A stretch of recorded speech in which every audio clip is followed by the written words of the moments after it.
Bonjour et bienvenue dans cette nouvelle vidéo sur louer en courte durée. Je suis Sébastien, je suis ravi de vous accueillir. Et dans cette vidéo, on va s'intéresser au financement d'un projet immobilier et en particulier, on va répondre à cette question.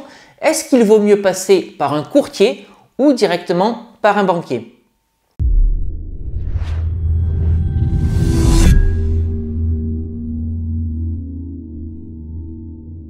Alors en fait, la recherche du financement d'un projet immobilier, c'est l'étape la plus importante, c'est l'étape sur laquelle on a souvent le plus de stress et c'est tout à fait normal parce que sans financement, le projet immobilier ne verra pas le jour. Donc à partir du moment où on cherche un financement, il y a deux options qui s'offrent à nous. Dans un premier temps, faire appel à un courtier et dans un second temps, faire appel à un banquier, c'est-à-dire multiplier les rendez-vous bancaires pour aller chercher le financement et la première étape, si on choisit cette seconde option, c'est d'aller voir sa propre banque. Alors l'avantage de passer par le banquier ou d'aller faire la tournée de toutes les banques, c'est qu'il ne va pas y avoir des frais de recherche de financement. C'est vous qui allez vous déplacer pour prendre rendez-vous avec différentes banques. Par contre, ça va vous demander du temps. Et l'intérêt de passer par le courtier, c'est que ça va vous faire gagner du temps, mais la contrepartie, c'est que le temps que vous allez gagner, c'est le courtier qui va devoir le dépenser et donc forcément, il y aura des frais de courtage. Alors, ce qu'il faut comprendre, c'est que le courtier, il va être rémunéré à la commission. Généralement, plus il va prendre de dossiers, plus il obtiendra des financements, mais plus il sera rémunéré. Et donc, l'intérêt du courtier, c'est de ramasser entre guillemets un maximum de dossiers et d'aller chercher un maximum de financement, d'obtenir un maximum de financement. Et l'une des contreparties de ce mode de fonctionnement, c'est que souvent les courtiers vont plutôt aller à la facilité. Ça veut dire quoi aller à la facilité? Ça veut dire aller chercher des dossiers où le financement va être facile à obtenir. Alors qu'est-ce qu'on entend par dossier où le financement va être facile à obtenir? Ça va être des primo-accédants, des gens qui ont une situation professionnelle plus que correcte, qui sont sur un premier projet immobilier, leur résidence principale et où il y a zéro risque, zéro taux d'endettement, donc le dossier idéal pour le courtier.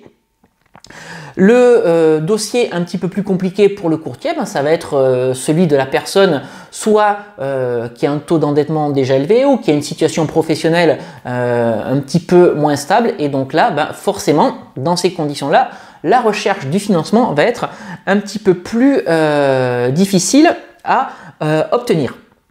Alors, ce qu'il faut quand même savoir, c'est que si on fait appel à un courtier, on va se retrouver dans deux cas de figure. Cas de figure numéro 1, c'est tout simplement qu'on n'a pas envie de chercher, on n'a pas envie de faire le tour des banques, on souhaite vraiment déléguer la recherche du financement. Et la seconde raison pour laquelle on fait appel à un courtier, c'est si jamais on a déjà de l'investissement immobilier à son actif, on a déjà de l'encours bancaire, on a déjà un taux d'endettement et donc il devient de plus en plus compliqué d'obtenir le financement et donc c'est pour cela qu'on fait appel à un courtier, un professionnel du prêt immobilier, une personne qui sera capable d'aller défendre en notre nom le projet à financer auprès des banques. Et c'est là en fait qu'on va trouver deux types de courtiers. Dans un premier temps, le bon courtier et dans le second temps, le mauvais courtier. Alors le bon courtier, c'est quoi? C'est soit le courtier qui va prendre le dossier et qui va aller se battre pour obtenir le financement, mais c'est aussi peut-être le courtier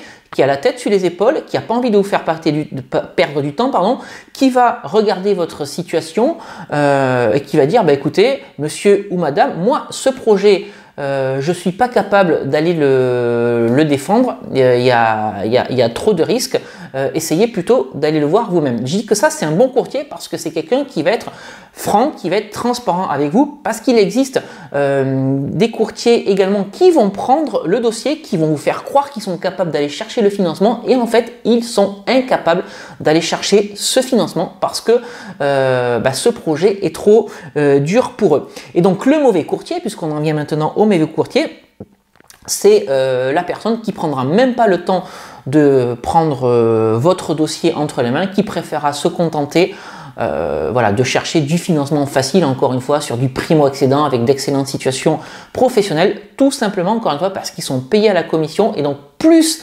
ils vont réussir à trouver de financement, plus leur rémunération sera importante. Alors, une fois qu'on a dit ça, qu'est-ce qu'on peut ajouter? Ce qu'il faut voir dans un premier temps, c'est que les courtiers, ils ont, en tout cas si les courtiers, ceux qui travaillent bien, ils ont des entrées auprès des banques. Et donc, ça veut dire quoi qu'ils ont des entrées auprès des banques? C'est qu'ils connaissent des gens dans des banques, donc soit des conseillers clientèle, soit des responsables d'agence, parce qu'ils ont lié, voilà, ils ont tissé une relation, et le facteur humain, quel que soit le business, mais encore plus lorsqu'on est sur du recherche de financement, il a son importance. Pourquoi est-ce que je dis ça?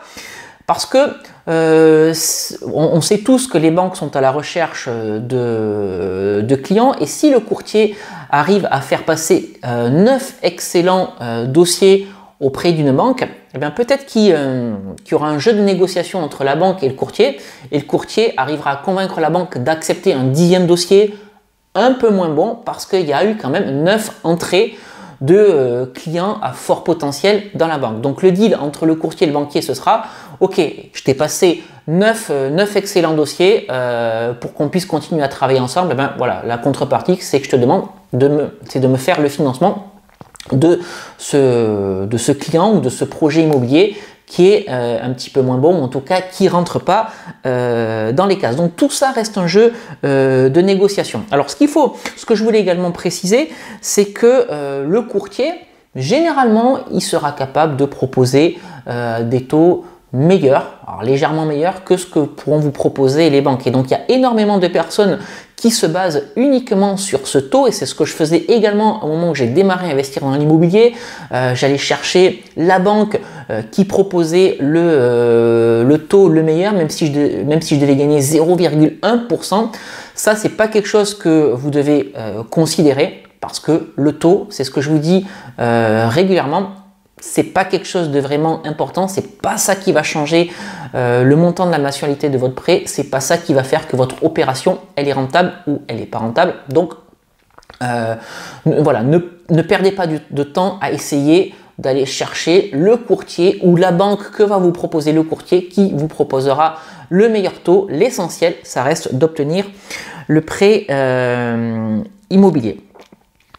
Alors le courtier, troisième point, il va facturer des honoraires. Forcément, hein, le temps qu'il va passer à étudier votre dossier et aller chercher votre financement, s'il arrive au bout, bien entendu, il va vous le facturer. Et ça encore, c'est quelque chose qu'il faut accepter, hein. Forcément, le courtier, pardon, je vais le redire, mais il ne travaille pas pour rien. Mais de toute façon, ces honoraires, vous allez pouvoir les lisser sur toute la durée du projet immobilier, donc 15 ans, 20 ans, voire même 25 ans. Et au final, ça pèsera que très peu de choses dans l'équation, dans la mensualité de prêt. Donc ça aura très peu d'incidence sur votre cash flow, mais il faut quand même voir que c'est un service que le courtier vous rend, et donc c'est tout à fait normal qu'il vous facture des honoraires. Une fois qu'on a dit ça, une fois qu'on a vu l'avantage de passer par un courtier, une fois qu'on a vu qu'il y avait le bon courtier et le mauvais courtier, ce que je voulais quand même rajouter, c'est que de toute façon, personne ne pourra défendre votre dossier bancaire, votre projet immobilier en banque aussi bien que vous. Pourquoi? Parce que le courtier, à partir du moment où vous allez lui présenter un dossier, il va le prendre ou il va le refuser, mais s'il le prend, de toute façon, ce courtier a un nombre incalculable d'autres dossiers qui lui ont été fournis. Donc lorsqu'il va aller défendre votre projet, il ne le présentera pas aussi bien que vous, en tout cas si vous faites les choses correctement. Et je précise ça parce qu'il y a quelques années, en fait, j'avais fait appel à une courtière, voilà, dont on m'avait dit du bien. J'avais voulu l'essayer, et cette personne, en fait, a été incapable de me trouver le financement pour le projet immobilier en question. Donc j'ai été voir la banque moi-même, et un seul rendez-vous a suffi à obtenir mon financement. Alors, je vous dis souvent qu'il faut préparer votre dossier avant d'aller en banque. Forcément, lorsque j'ai été voir la banque en question, je ne suis pas arrivé les mains dans les poches en disant, ben voilà, j'ai un projet immobilier à financer, il me faudrait, je crois que c'était 115 000 euros. Non, j'y suis allé en préparant le dossier. Et donc, lorsque j'allais en banque, voilà à quoi ressemble le dossier que je prépare. Donc vous voyez, il y a un certain nombre de choses. Je présente des photos, je présente des chiffres. Voilà, il y a des tableaux Excel. Bref, j'explique tous les tenants et tous les aboutissants de mon projet. Et c'est la meilleure façon de convaincre la banque de la viabilité de votre projet. Et ça, ce document-là, personne ne pourra le faire aussi bien que vous. Donc ça, il faut quand même avoir ça en tête. Faites bien votre business plan. C'est une excellente manière d'aller chercher votre financement. Maintenant qu'on a dit ça, il y a quand même des bons courtiers. Hein, ça, faut tout à fait le reconnaître. Mais je vous dis régulièrement que l'immobilier, ça reste un business. Lorsque vous vous lancez dans une activité immobilière, que vous souhaitez multiplier les investissements immobiliers, eh bien, vous devez raisonner en tant que chef d'entreprise. Et donc, comme tout chef d'entreprise, vous devez avoir des partenaires. Donc, vous devez avoir dans votre écosystème de partenaires un courtier avec lequel vous avez travaillé et qui a réussi à vous trouver des financements et en qui vous avez toute confiance. Mais vous avez également d'autres partenaires que sont les banquiers avec lesquels vous avez l'habitude de travailler et qui vous suivent sur plusieurs opérations parce que vous leur avez prouvé que vous comprenez comment fonctionne l'immobilier et que vous leur avez prouvé que vous arrivez à investir de manière tout à fait intelligente et intéressante. Donc en fait, il n'y a pas vraiment de réponse toute faite à cette question. Est-ce qu'il faut passer par un courtier pour aller chercher le financement d'un crédit immobilier? Il y a des bons courtiers, il y a des mauvais courtiers, mais de la même manière, ça fera peut-être l'objet d'une autre vidéo, il y a des bons banquiers et il y a également des mauvais banquiers qui ne vous suivront pas parce qu'ils ne comprennent pas ce que vous souhaitez faire avec votre immobilier.